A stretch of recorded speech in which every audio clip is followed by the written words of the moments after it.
Hello friends, welcome to yours kitchen. நம்ம சேனலில் இன்றைக்கி ஒரு சூப்பரான சாம்பார் ரெசிபி தாங்க பார்க்க போகிறோம்.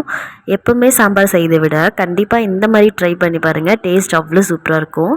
காயெல்லாம் எதுவுமே சேர்க்காமல் ரொம்ப சிம்பிளான சாம்பார் தான் செய்ய போகிறோம். ஃபஸ்ட்டு ஒரு கப் பருப்பை நல்லா வாஷ் பண்ணி எடுத்து குக்கரில் ஆட் பண்ணியிருக்கேன். அது கூட 2 பழந்தக்காளியை 4 கட் பண்ணி சேர்த்துருக்கேன்.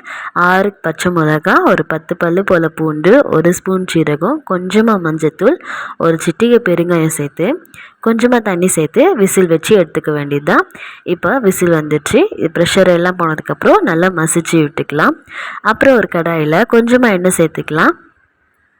எண்ணெய் காஞ்சதும் 1 ஸ்பூன் கடுகு, 1/4 ஸ்பூன் வெந்தயம், 1/2 ஸ்பூன் சீரகம், கொஞ்சமாக சோம்பு சேர்த்துக்கலாம். அப்புறம் ஒரு பெரிய சைஸ் வெங்காயத்தை இந்த மாதிரி நீட்டாக கட் பண்ணி சேர்த்துருக்கேன்.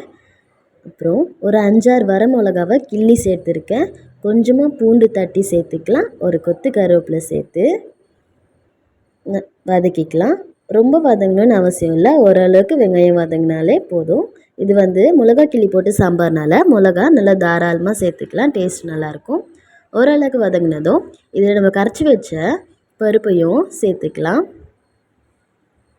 இப்போ இதுக்கு தேவையான அளவு உப்பு சேர்த்துக்கலாம். அப்புறம் கொஞ்சமாக புளி எடுத்து கரைச்சி வச்சுருக்கேன். அது கூட 1 ஸ்பூன் மிளகாய்த்தூள் சேர்த்து நல்லா கலந்துட்டு அந்த பருப்பு கூடயே சேர்த்துக்கலாம்.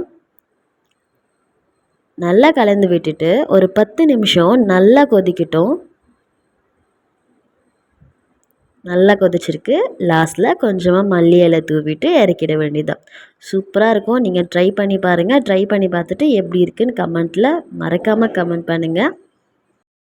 இது இட்லி, தோசை, சப்பாத்தி, சாப்பாடோடலாம் வச்சு சாப்பிடும் போது அவ்வளோ டேஸ்ட்டாக இருக்குங்க. இந்த வீடியோ உங்களுக்கு பிடிச்சிருந்தா லைக் பண்ணுங்கள், ஷேர் பண்ணுங்கள். மறக்காமல் யுவர்ஸ் கிச்சன் சேனலுக்கு சப்ஸ்கிரைப் பண்ணுங்கள். தேங்க்யூ.